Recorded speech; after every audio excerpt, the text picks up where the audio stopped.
Hey there, this is David Lyon, founder of Evolving Men and Embodied Creators. Welcome to this book summary of Laurence Heller's book, which so far only exists in German. In German it's called Befreiung von Scham und Schuld, so freeing yourself of shame and guilt. So what I'm going to cover in this summary is, for the biggest part, the shame aspect, because Heller says that developing toxic guilt, so unhealthy guilt, is a result of first developing shame. So that's why I'm going to focus on that. And we are going to look at how shame develops. And then we're going to look at the certain developmental needs that we have as children and what happens when they're not being met, and the particular kind of shame that we then develop. And lastly, we're going to look at some of the healing principles that Laurence Heller suggests that we turn to in order to heal these old shame patterns. So I hope you enjoy the summary. So let's start with a definition of what we actually mean when we talk about shame, and particularly toxic shame, because the author does say that there is a healthy form of shame which expresses our natural boundary of intimacy. Like if we were to run naked through the city, then we would feel shame because this emotion would make us aware that we crossed our own boundary of intimacy, that we made ourselves in a way too vulnerable. And so shame makes us aware of that. So there is a healthy component of shame. But in this book, or in this summary, we'll talk about the toxic expression of shame. And so what that would be is a sense of, I am wrong as I am. I don't have a right to exist. I'm not good enough just as I am. And there's no way out of it.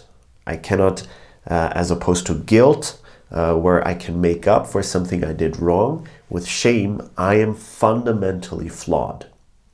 And usually in situations where we experience shame, what usually comes up is a sense of, I want to disappear. I want to make myself small. I want this to be over as quickly as possible. I don't want to be seen in this, right? So it's very uncomfortable. Now, for most people, shame is under their radar of awareness, or if they notice it, it's just the iceberg of it. And so sometimes people who seem to express themselves as very proud and very confident, that can be a compensation of feeling deeply ashamed. So they disconnected from this experience of shame and put something on top of it because it was too uncomfortable, it was too painful to acknowledge all this shame. So often we're not even aware how ashamed we actually feel. Let's next take a look at how we actually develop shame. So according to Heller, this goes back to our childhood experiences. And just to set the frame before I go into the particular mechanisms, when you and I, when all of us come into this world, we're completely dependent on our caretakers, and we absorb everything they do, how they view us, how they treat us, when they look at us, when they don't look at us.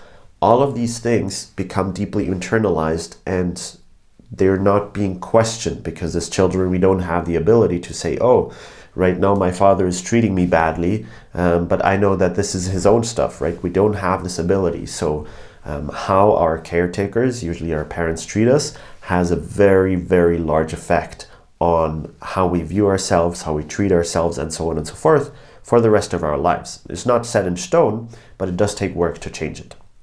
So what are these particular mechanisms? The first one is when my needs as a child are not being met and my feelings are not being acknowledged, and there is a space between me and my parents, my caretakers, where there's resonance for what I feel, right? Because as a child, I don't understand that a certain sensation means I'm afraid, or I'm sad, or I'm angry. I need the support of my caretakers to even understand what I'm experiencing. For myself, this is too much to understand, okay? And so when my feelings are not being mirrored, when there's not a space where I'm supported to feel the feelings that I have, and when some or all, well, not all, because if all my needs were not met, then I would die as a child.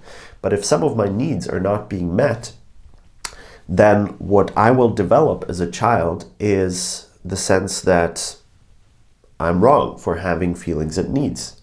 Because again, like, we have to realize that as a child, you're in this particular situation where you are so dependent on your caretakers, you cannot run away.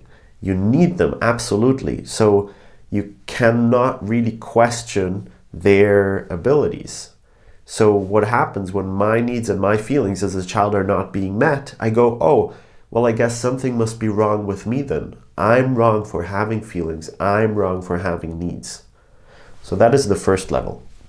Then what can happen next is when my needs are not being met, there are certain capacities within me that are not being developed. For example, when my caretakers are not helping me to understand what I'm feeling, what's going on inside of me, I might get pretty disconnected from myself. And as an adult, I might not know what I'm feeling and what I need. So I cannot really communicate to others what it is that I would need right now to feel better. So that's the second layer, that there are certain capacities that don't develop. And then I feel shame about that. I feel like I'm incapable because I'm not able to, I don't have this capacity. What's wrong with me? Why can I not do that? So that's the second layer. And then the third layer is these two mechanisms, they lead to inner stress, they lead to conflict, they lead to discomfort inside of myself. And then this third layer is I am bad because I feel bad inside of myself. So having that stress inside of you because your feelings and needs were not being met, were not being acknowledged, there are certain qualities that are missing, so you don't have all the skills that are necessary to interact with the environment in a healthy way. So then there's stress inside of you. And then what happens is the third layer of shame is I'm bad because I feel bad inside of myself. Like, what's wrong with me for feeling so stressed? Heller then goes on to describe the 5 developmental needs that every child has. What happens when that need is met? What happens when the need is not met? And with that, the certain survival style, that's how he calls it, that a child develops because it has to cope with the fact that a certain need is not met. And these survival styles, they're always connected to shame. So let's go over these 5 different developmental needs. They have a chronological order. So the first one is the need for contact. And that's just that the child needs people, caretakers, parents, to be with them, to actually have contact, to look into their eyes, to be touched, to be seen by them, and so on and so forth. And what that helps a child to develop is feeling their own body and connecting to their own emotions. So we know by now from brain research that our brain as children only develops in a healthy form when this developing brain is in contact with already developed healthy brains. That as children, we don't learn by ourselves to feel ourselves, to understand what our emotions are, to inhabit our bodies. We develop that through being around developed brains, developed human beings who already have these capacities, okay?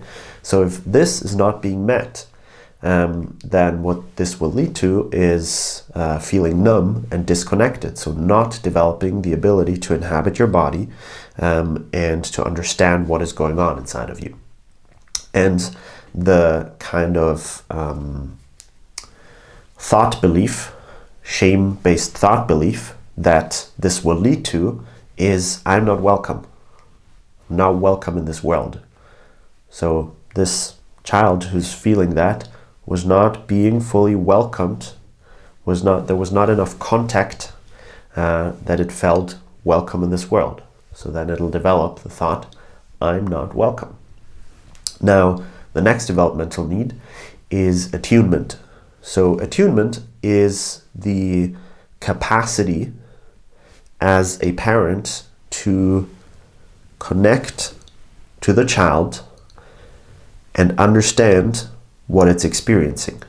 So again, this is connected to the first point, that I as a child don't learn what I'm feeling, what I'm needing by myself. I need my caretakers to attune, to connect to me, to feel me, and help me decipher what it is that I'm experiencing, right? A child screams, and say the mother over time understands, oh, this means you're hungry. You're really hungry, huh? Or you're really tired.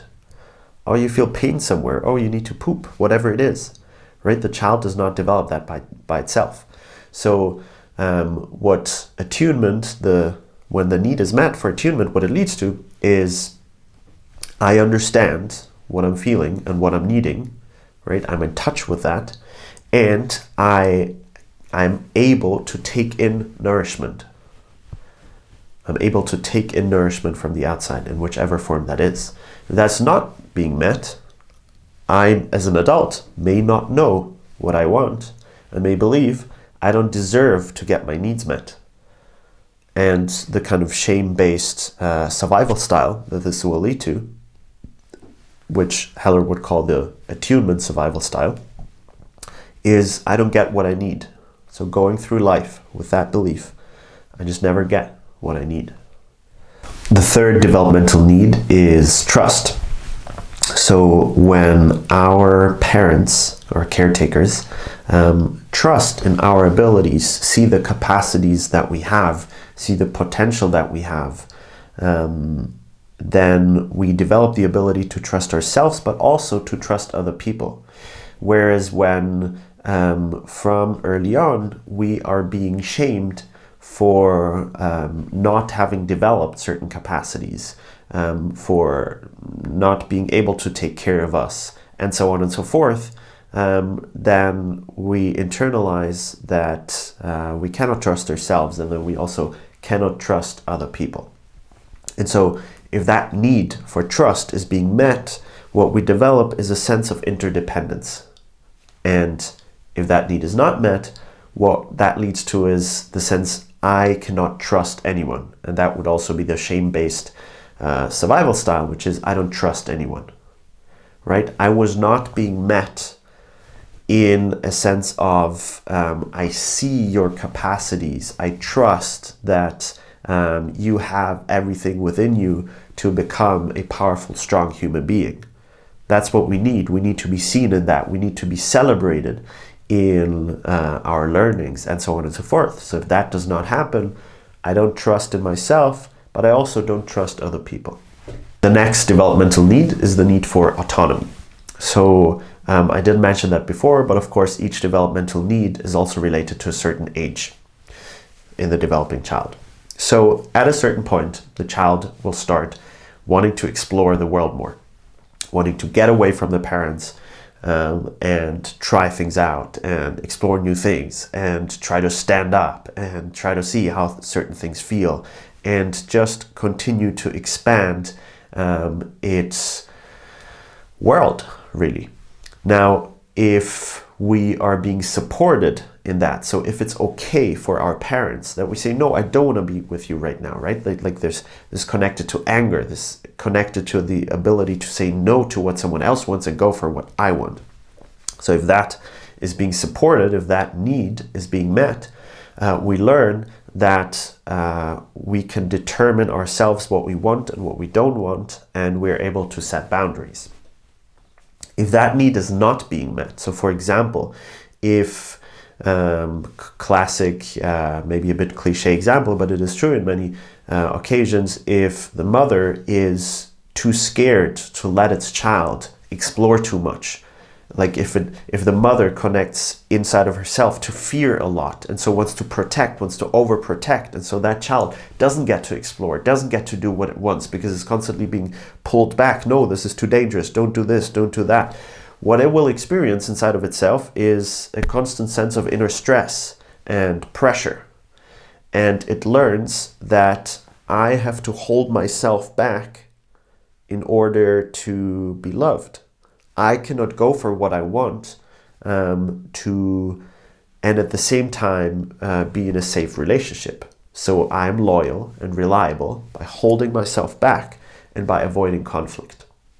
That would be the shame-based identification. So the survival style, the so-called autonomy survival style that we develop, is I have to sacrifice my autonomy to stay in relationship. We're coming to the last developmental need, which is the need for love and sexuality. So what that need is connected to is both being loved, being appreciated for who I am as a child, but also learning to express my love, learning to express my appreciation, and also learning to express my sexual energy that at a certain point as a child is very present. And so if I am supported in that, if I'm being loved and if I'm also being encouraged to express my love, then what this will lead to is the ability to live with an open heart. Now, conversely, if that is not being met, what will happen is there will be a disconnect between my heart and my sexuality, and I think this is something that many people can relate to, is that my sense of self-esteem will depend on things like performance or looks. So if I don't get this need met of being loved and appreciated as I am, then I will learn that I have to perform or I have to be attractive to be worthy of love. It's not enough as I am, I have to do something. And so there's obviously always the danger that I could lose my worthiness of being loved if I don't perform well or if I don't look well enough. And so that would be the fifth shame-based identification, or the fifth survival style, so the love sexuality survival style, leading to the belief that I have to perform, I have to look good in order to be loved.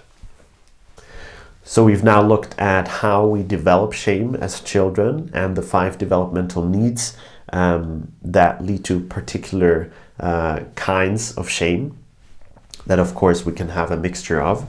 So lastly, I want to look at what are some of the healing principles that Heller suggests that we can turn to, or we can start nourishing or practicing to heal shame. Because even though these shame patterns can be deeply ingrained since they happen so early on, there's still absolutely a way to heal them and to change our relationship to ourselves and others. So Heller has this whole approach he calls NARM, Neuroaffective Relationship Model, which is a therapeutic model to heal developmental trauma. He wrote a whole book just about that, so I will not be able to go into everything, but I want to point out a couple of principles. He names a lot that stand out to me. So the first one is that your feelings and your needs have important messages. So it's really worth learning to turn towards them, learning to listen more to yourself, because everything that you experience inside of yourself has a message. There's something to learn. These are not just random annoyances that you just want to push away, or you want to overcome as quickly as possible. Is through each experience that you learn to turn towards and to really feel, you will understand something about yourself or life more deeply. So it's really worth to approach everything inside of yourself with, this is not random. There is a message that I can uncover by turning towards my experience. So that's the first one. The second one is learning to allow yourself to have needs, right? So we heard that shame, that the first mechanism leads to I'm wrong for having feelings and needs. And you probably know many people around you, if you're not affected yourself, by this mechanism of trying to have less needs, like not standing up for what you need, but trying to be easy, trying to, oh, I'm fine, I don't need anything, and I'm, to kind of pretend, oh, I don't have any needs. And there's that can be a shame-based pride of like, I don't have any needs. Look at all these needy people out there who are constantly like needing something, and I'm over that. So that will not lead to healing, obviously. What will is turning towards our needs, or allowing ourselves to be like, yes, I'm a human being and I have needs. And that changes our relationship to other people, because if I have needs, there is a certain sense of dependence. It's very different from childhood, where I'm completely dependent on my caretakers. As an adult, I have more choice, I have more agency, but still, I do have needs where I need the support of other people to get them met. And so as long as we don't acknowledge that, we are staying in the shame pattern of I should not have needs. It's wrong to have needs. It's wrong to need something. And then the last healing principle that I want to point out is embracing aggression as a life-serving force. So we talked about the developmental need for autonomy, right? Which is when the child just starts exploring, just starts expanding its world. And aggression, we could say, is also from the Latin root, is just to reach out towards something, to reach towards something. And so the force or the energy of aggression is a very healthy one. It's just the I want something. And again, there, shame turns into I should not want this. I should want less. If I didn't get what I wanted on a consistent basis, I will have that belief. Now, when I have that belief, I am not empowered in my own life. I'm not able to say, oh my God, this is amazing, I want this, and I start moving towards it. So when we change that and acknowledge that, yes, aggression is very healthy, wanting something, saying no to something, being clear, that is all connected to the energy of aggression. So when we get that back to us or relate to our aggression in this way, then we will have way more possibilities to engage with life and to communicate what we want and to move towards what we want and to say no to what we don't want. Whereas without aggression, we're basically constantly in a kind of victim mode of letting things happen to us. I hope you enjoyed this short summary of this book by Laurence Heller. Give this video a like if you enjoyed it. And let me know in the comments which one of the developmental needs and the shame-based identifications, which one can you relate to the most? What is one where you were like, oh wow, yeah, I totally believe that about myself. Very curious to hear from you. And as always, with Evolving Man, with my work, you're seen, you're loved, you're appreciated. Keep evolving, and I'll talk to you soon. Peace.